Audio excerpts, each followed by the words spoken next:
Hello नमस्ते good afternoon जय Shri Krishna welcome back to Hrithik Khorawas blog. अभी ना मुझे सडनली ब्लॉग स्टार्ट करना पड़ा क्योंकि पोरबंदर में अचानक से वेदर चेंज हो जाता है 2 मिनट में। सुबह तो हल्की हल्की धूप थी बट देखिए अभी इतनी तेज एक तो हवाएं आ रही है ना।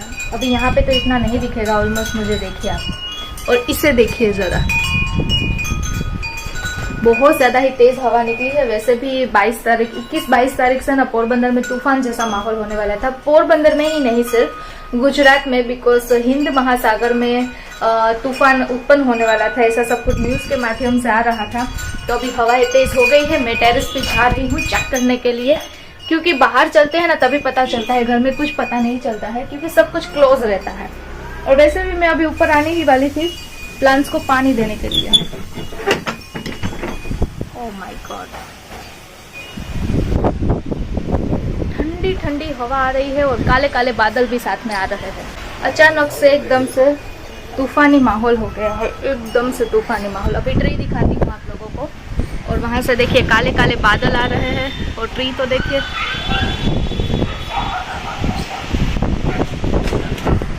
एकदम से तूफान आने लगा है अचानक से। बहुत ज्यादा ही तेज हवाएं स्टार्ट हो गई है। अभी थोड़ी देर पहले तो धूप थी हल्की हल्की सी, मॉर्निंग से इस तरह से वेदर नहीं था। अचानक से मैं किचन में थी और एकदम से तेज हवा आने लगी ना, देखिए दरवाजे तक उड़ जाने बिल्कुल ऐसी तूफानी हवा स्टार्ट हुई है। प्लांट्स को सबसे ज्यादा नुकसान होता है इसमें ना, तूफान आता है। देखिए मेरी तुलसी जिस तरह से होने लगी है। और हेमल अभी मार्केट में गए हैं तो मुझे ना हेमल को कॉल करना पड़ेगा कि जल्दी से घर पे आ जाइए, क्योंकि ऐसे मौसम में कुछ भरोसा नहीं होता है। तो बाहर रहना अच्छी बात नहीं है। मैं भी अभी नीचे ही जा रही हूँ क्योंकि बहुत ज़्यादा ही तेज़ हवाएं स्टार्ट हो गई है। इसे कहते हैं असली तूफान। कभी भी हवा आ जाती है और बारिश भी साथ में लेके आती है। वैसे भी न्यूज़ के माध्यम से हम लोगों को पता ही था, पूरे गुजरात वासियों को, जो पूरी दरियाई पट्टी कहते हैं ना, जो सिटी जो दरिया के पास यानी कि समुद्र के पास है, द्वारिका हो, जामनगर हो या फिर कच्छ भुज हो, मांडवी हो, पोरबंदर, द्वारका वापस से बोली हो, सोमनाथ, वहाँ पे सब जगहों पे ना तूफान जैसा माहौल होने वाला था। बिकॉज हिंद महासागर में से एक भवंडर कहते हैं ना, वो उत्पन्न हो रहा था, तो उसकी वजह से तेज हवाओं के साथ तूफान आने वाला था। हवामान विभाग के द्वारा इस तरह से बताया जा रहा था। झलक तो दिख गई है, पता नहीं। अभी तो आज 21 तारीख है, 22 तारीख का सब लोग बोल रहे थे कि 22 तारीख से तूफान जैसा माहौल होने वाला है। एक दिन आगे ही एंट्री कर ली है, कुछ वेदर का भरोसा नहीं है। चलिए अभी मैं नीचे किचन में जाती हूँ और खाना बना लेती हूँ।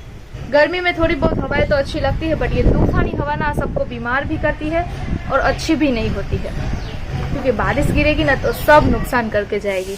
चलिए अभी मैं नीचे चलती हूँ और खाना बना लेती हूँ और हेमल को भी कॉल करती हूँ।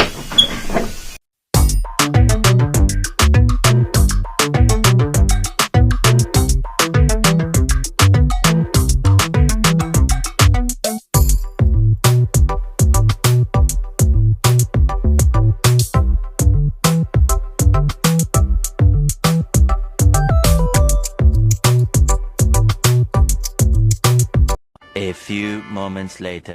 चलिए लंच तो कब का बन गया था। लंच करने के बाद ना खाना भी मैंने तो खा लिया, और खाना खाने के बाद ना एडिटिंग का ढेर सारा काम था तो लेके बैठ गई थी। रील्स वगैरह एडिट सब कुछ करना था, तो सारा काम हो गया है।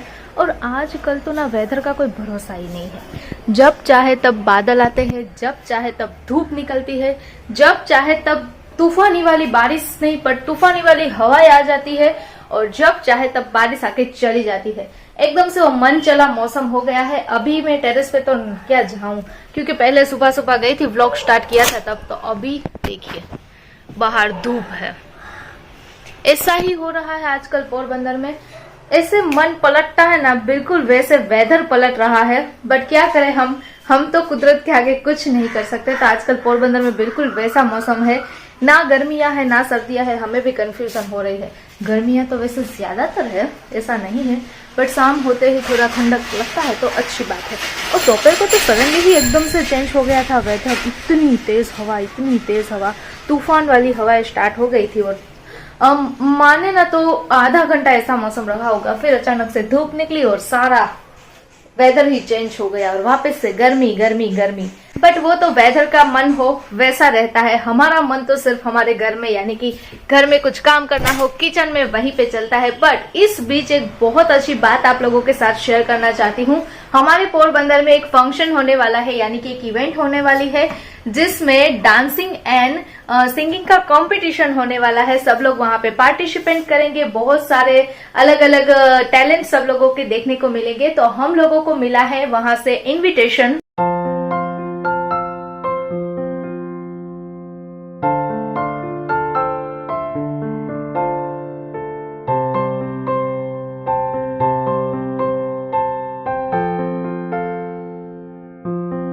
के हम लोगों को जाना है एज अ सेलिब्रिटी गेस्ट के तौर पे वहां पे। और जब भी इस तरह से इनविटेशन आता है ना तो मैं बहुत ज्यादा हैप्पी होती हूँ, क्योंकि सब लोगों का टैलेंट देखने को मिलता है, बहुत ज्यादा ही अच्छा लगता है। क्योंकि हमारे पोरबंदर में कई सारे ऐसे लोग हैं जिसके पास बहुत अच्छा टैलेंट होता है, तो एक स्टेज मिलता है जब उन लोगों को वो प्रेजेंट करने का, तो हमें देख के बहुत ज्यादा ही अच्छा लगता है। तो आज मैं सुबह से खुशी थी। वैसे तो हमें इनविटेशन तो कितने दिनों से मिल गया है, बट आप लोगों के साथ आज शेयर कर रही हूँ मैं। Mahadev group present dancing and singing का कंपटीशन है और उसका ग्रैंड फिनाले है। तो हम लोग जाने वाले हैं वहां पे एज अ सेलिब्रिटी गेस्ट के तौर पे, और बहुत ज्यादा ही मैं हैप्पी हूँ। तो मैंने सोचा कि चलो इसी खुशी में आज घर पे बनाते हैं कच्ची दाबेली। तो बस शाम को आज उसी का प्रोग्राम है अच्छा सा, क्योंकि मैंने सोचा था दोपहर को कि अगर ऐसा ठंडा ठंडा मौसम होगा ना तो पकोड़े वकोड़े बनाएंगे, बट वो प्लान चौपट हो गया है। तो मैं सोच रही हूँ कि इस खुशी में हम लोग जाने वाले हैं, उस खुशी में हम लोग बनाएंगे आज घर पे कच्ची दाबेली।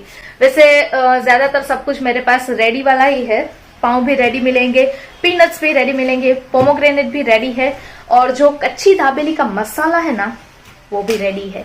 क्योंकि मैं जब भी कच्छ-पुच्छ जाती हूँ ना सो वो लेके ही आती हूँ, और जब भी कहीं पे गेस्ट के तौर पे जाते हैं तो बहुत ज्यादा अच्छा लगता है। और दूसरी बात ये है कि वो लोग हमें अवार्ड देके सम्मानित करने वाले हैं, तो बहुत ज्यादा ही मुझे खुशी की बात होती है, क्योंकि यूट्यूब करियर में मेरा ये चौथा यूट्यूब का अवार्ड मुझे मिलने वाला है।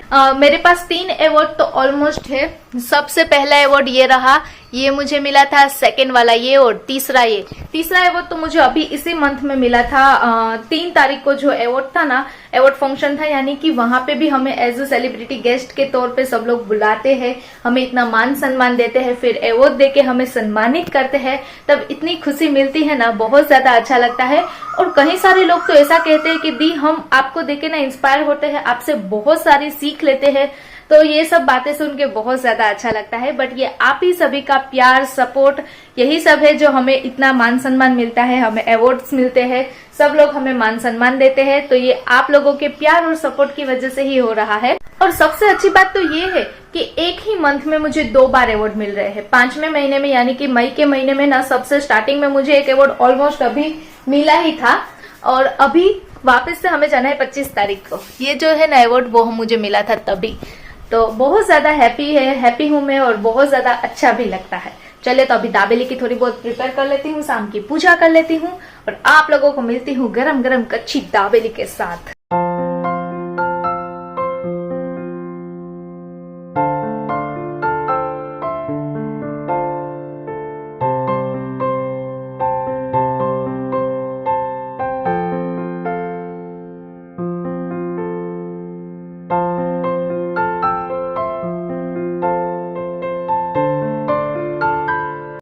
चलिए गरम गरम सी कच्ची दाबेली बनके एकदम से रेडी हो चुकी है। ये रही यहाँ पे दाबेली। वैसे मैंने किस तरह से बनाई और उसमें क्या क्या सब चीजें ऐड की है वो सब कुछ मैंने आपको नीचे किचन में थी तब सब कुछ दिखाया है। तो गरम गरम दाबेली में लेके यहाँ पे आ गई हूँ। चलिए यमी यमी सी और गरम गरम दाबेली के साथ ये व्लॉग को भी यहीं पे एंड करती हूँ। हेमल भी आ चुके हैं, हम लोग रात का डिनर करने बैठेंगे गरम गरम सा, एंड उसके बाद ढेर सारा काम है वो फिनिश करूंगी किचन का। और हेमल भी आ चुके हैं, वो फ्रेश होने गए हैं। हेमल जैसे ही आते हैं तो गरम गरम दाबेली खाते हैं गर्मी भरे मौसम में। और आजकल वेदर का मैंने मॉर्निंग को ही बताया था, कोई भरोसा नहीं है, तो कल का वेदर कैसा रहेगा वो देखने के लिए आपको भी मेरा नेक्स्ट व्लॉग देखना पड़ेगा। ये व्लॉग यहीं पे एंड करती हूँ। आई होप कि आप लोगों को व्लॉग बहुत ज्यादा अच्छा लगा हो, तो जल्दी जल्दी से लाइक कर दीजिए, चैनल को सब्सक्राइब कर दीजिए, और हाँ अपने फैमिली मेंबर्स एंड फ्रेंड्स के साथ ढेर सारा शेयर कर दीजिए। मिलती हूँ कल, तब तक के लिए सबको जय श्री कृष्ण, बाय बाय।